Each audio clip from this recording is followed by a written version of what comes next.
नहीं। समाज केवल व्यक्तियों का समूह नहीं, समाज भावनाओं का, आपसी समझ का एक परिवार है। यदि हमारी भावनाएं, हमारी आपसी समझ के साथ हम आगे बढ़ते हैं तो एक बेहतर समाज का निश्चित रूप से हम लोग निर्माण करते हैं। अब प्रश्न ये उठेगा कि समाज का सबसे महत्वपूर्ण व्यक्ति कौन होगा। मुझको लगता है कि कुछ लोग इसमें नेता भी कह सकते हैं और कुछ लोग अधिकारी भी कह सकते हैं, लेकिन यदि सोचा जाए तो समाज का सबसे महत्वपूर्ण बिंदु जो है, व्यक्ति जो है, वो शिक्षक है। फिर प्रश्न उठेगा कि शिक्षक कैसा होना चाहिए। क्या केवल पढ़ाना ही शिक्षक का कर्तव्य है? तो हम पाएंगे शिक्षक का फर्ज केवल पढ़ाना ही नहीं है। मैंने महत्वपूर्ण इसलिए कहा कि बच्चा यदि नहीं पढ़ रहा है तो उसे घर से बुलाकर पढ़ाने की जिम्मेवारी जो है शिक्षक और शिक्षिकाओं को दी गई है। जाते हैं, पढ़ाते हैं, समझाते हैं। कोई योजना है, कोई गांव में विवाद है, कोई नए कार्यक्रम आए, कोई पंचायती भी हो रहा है, यदि वहां कोई शिक्षक बैठा है तो मुझे यह लगता है कि सब लोग टकटकी लगाए रहते हैं कि हमारे गुरुजी, मास्टर साहब या मास्टरनी क्या बोलने वाली है, क्योंकि शिक्षक को सब सुनना पसंद करते हैं। तो शिक्षक होना भी कैसा चाहिए?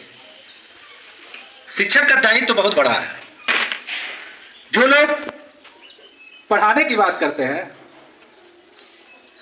मैं उनसे सहमत नहीं रहता। ये मेरा अपना ओपिनियन हो सकता है, क्योंकि शिक्षक पढ़ाने के लिए नहीं है, वो चरित्र निर्माता है, वो आदर्श दाता है। और शिक्षक केवल अपने ज्ञान को नहीं थोप सकता है। हो सकता है हमने बहुत कुछ नहीं सीखा और हो सकता है हमसे ज्यादा सीखने की क्षमता हमारे इन बच्चों में है, तो उनकी क्षमता को बाहर लाने की जो कला होती है वो एक अच्छे शिक्षक में होनी चाहिए, कि हम अपने बच्चों की क्षमताओं को कैसे बाहर ले आए। और ये जिम्मेवारी शिक्षक की है सबसे ज्यादा। और शिक्षक यदि अपनी जिम्मेवारी को समझते हैं तो निश्चित रूप से हमारे बच्चे जो है हर क्षेत्र में आगे बढ़ेंगे। पढ़ाना और सिखाना दोनों में अंतर है। तो एक अच्छा शिक्षक सिखाता है, न कि पढ़ाता है, और सीखने के लिए प्रेरित करता है, प्रेरणादाता होता है। बच्चों के अंदर आंतरिक प्रेरणा को कैसे बाहर निकाला जाए और उन्हें बेहतर कामों के लिए कैसे प्रेरित किया जाए, ये एक शिक्षक ही कर सकता है। और मुझे लगता है समाज में बहुत ज्यादा टाइप के शिक्षक नहीं है, दो टाइप के शिक्षक ही है। एक शिक्षक है जो रिटायर हो जाएगा और पेमेंट उठाता रहेगा, उसे ये इस नाम से याद किया जाएगा कि गुरुजी पढ़ाते थे, आते थे और पेमेंट उठाते थे। भले आज कोई कहे ना कहे, लेकिन आप जब रिटायर होंगे, हम जब रिटायर होंगे तो हम लोग क्या करते थे, इसकी चर्चा जरूर होगी।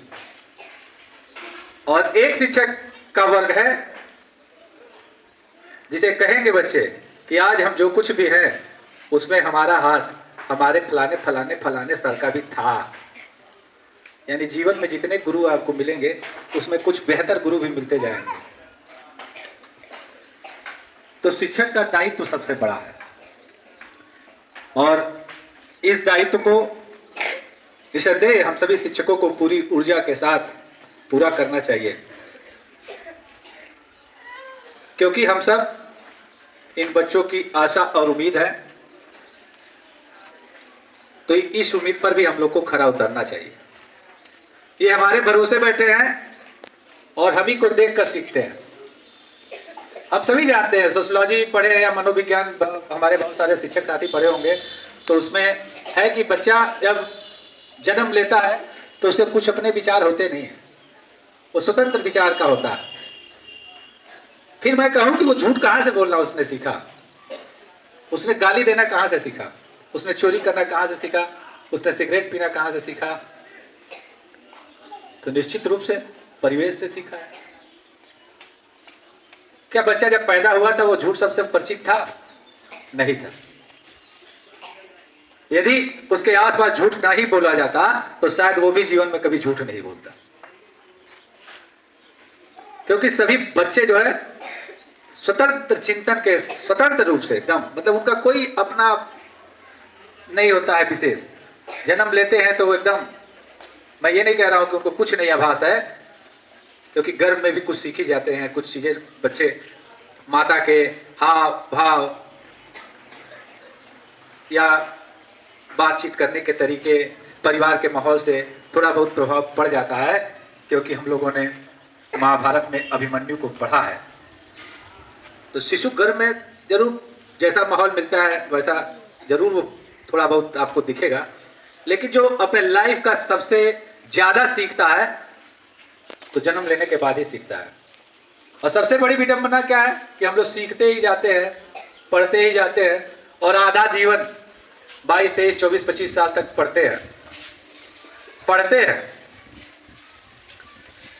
तो ये पढ़ते हैं ना, और इसको समझते नहीं है, मतलब परीक्षाओं के लिए पढ़ते हैं कि हमको मार्क्स ले लेना है, हमको अमुक परीक्षा निकाल लेना है, हमको ये बन जाना है, हमको वो बन जाना है।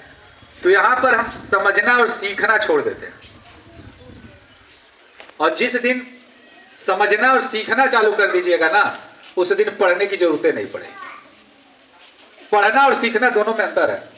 अमूमन आप बहुत सारे शिक्षकों से पूछेंगे आप क्या कर रहे थे? हम पढ़ा रहे थे। ये पढ़ाने वाला जो शब्द है ये सही नहीं। काश हम सिखा रहे थे, हम समझा रहे थे, वो बेटर है। और जिस दिन हम लोग